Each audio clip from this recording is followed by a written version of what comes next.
Good evening, ladies and gentlemen, and welcome to another edition of Seekers of the Supernatural. I'm your moderator, Tony Sparrow, with hosts Ed and Lorraine Warren, and also tonight we have a special guest, Mr. John Zaffis. He's also a psychic investigator who has worked with Ed and Lorraine Warren for over 20 years. And tonight's program will be about a haunted home, but unlike any home that you've ever been in, unlike any home that you've ever witnessed or read about, except in one of Ed's and Lorraine's books, for it is a haunted funeral home, one that happened right in our own backyard of Southington, Connecticut in 1988, the home of Carmen and Al Snedeker.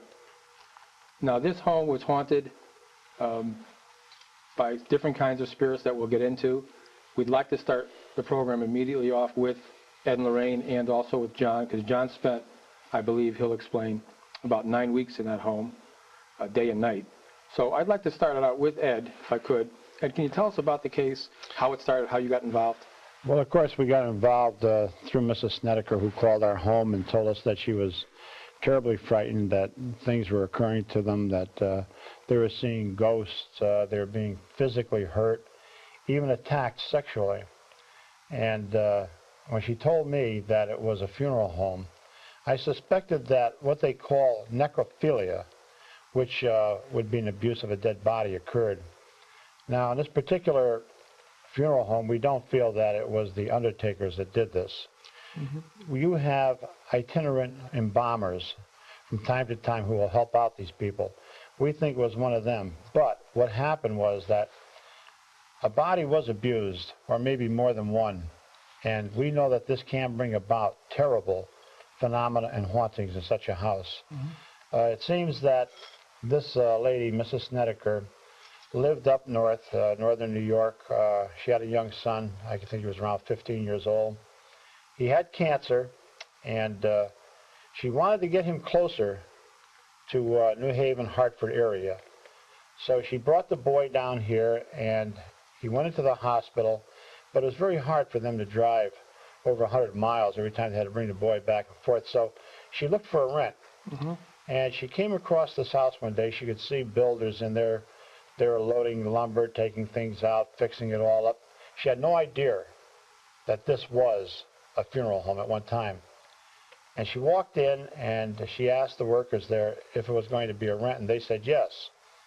She asked who owned it, and she called the owner, and she told him that she would like to rent it. Well, he never told her that it was a funeral home. And down in the basement, on the bottom floor, the instruments they use for embalming, the embalming table, the chain hoist, everything was still there. Mm-hmm. But there was lumber all over the stairs, so Mrs. Snedeker couldn't get down those stairs to see what was down there. Okay. They just told her that everything would be cleared up by the time she moved in, and they could live down there. There was also what they called the sales coffin room, where they put the caskets, and these would be like a display room. Wow. That's what they called it, a playroom. It was far. Oh, it's no, display room, honey. And it did wind up to be a playroom for the kids, though. The son actually slept down there, not knowing that this was a coffin display room. And he started complaining that he would see ghosts, mm-hmm. and the mother and father felt that he was either hallucinating, imagining, or something. But by this time, they had discovered the fact that it was a funeral home. The tables were still there, all the instruments were there, the chain hoist was there.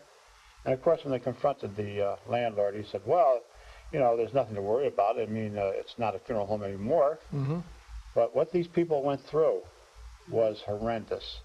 There would be physical attacks to the extent that I was sitting there one night, and I felt as though I was being jabbed by a long needle, almost like these wool needles, what do they call them? A knitting needle? Like a knitting needle. And the pain was terrible. And actual rapes took place of both women that were there. One was a young niece. A niece that Carmen had her niece, Tony, living with her. Now, when you say that there was more than one type of spirit in this house, you were right. It all started out looking like there could have been human spirits. They would see human spirits. Even our researchers witnessed human spirits. But there was something altogether different.